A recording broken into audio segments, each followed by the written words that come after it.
आईसोबत शेतात गेलेल्या खेळताना कठडे नसलेल्या विहिरीत पडून 2 सख्ख्या भावांचं निधन झालं।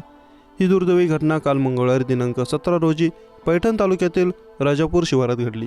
गाळात फसलेल्या चिमुकल्यांचा मृतदेह अग्निशमन दलाच्या पथकाने बाहेर काढला। या घटनेमुळे जिल्ह्यात हळहळ व्यक्त करण्यात आली। प्रणव कृष्णा फणसे वय वर्ष 6 आणि जय कृष्णा फणसे वय वर्ष 9 दोघे राहणार आडूळ तालुका बुद्रुक पैठण अशी मृत पावलेल्या 2 चिमुकल्यांची नावे। या प्रकरणी स्थानिकांनी दिलेल्या माहितीनुसार कृष्णा विठ्ठल फणसे याची राजापूर शिवारात गट क्रमांक 28 मध्ये 2 एकर शेती आहे।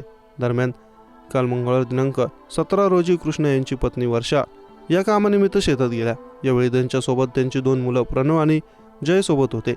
वर्षा यांनी प्रणव आणि जय या दोघांना शेतातील एका झाडाखाली सोडून कामासाठी गेल्या। यावेळी दोघे खेळत खेळत कठडा नसलेल्या विहिरीजवळ गेले।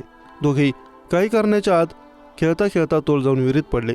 दरम्यान बराच वेळ झाल्यानंतर वर्षा यांना मुलांना थांबवलेल्या झाडाकडे बघितलं। त्यावेळी दोन्ही मुले दिसले नाही। झाडाखाली जाऊन बघितलं तर दोघेही तिथे नव्हते। वर्षा यांना शंका आल्याने त्यांनी विहिरीकडे जाऊन बघितले असता प्रणव तरंगताना आढळला।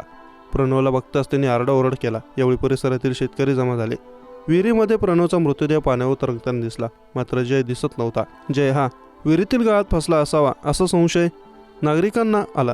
त्यांनी अग्निशमन विभागाला पाचारण केलं। अग्निशमन विभागाच्या पथक आल्यानंतर त्यांनी प्रयत्न करून जयचा मृतदेह गाळ्यातून बाहेर काढला। दोघांचा मृतदेह शोधण्यासाठी आडूळ येथील प्राथमिक आरोग्य केंद्रात दाखल करण्यात आला आहे। या घटनेची माहिती कळताच गावामध्ये हळहळ व्यक्त करण्यात आली आहे।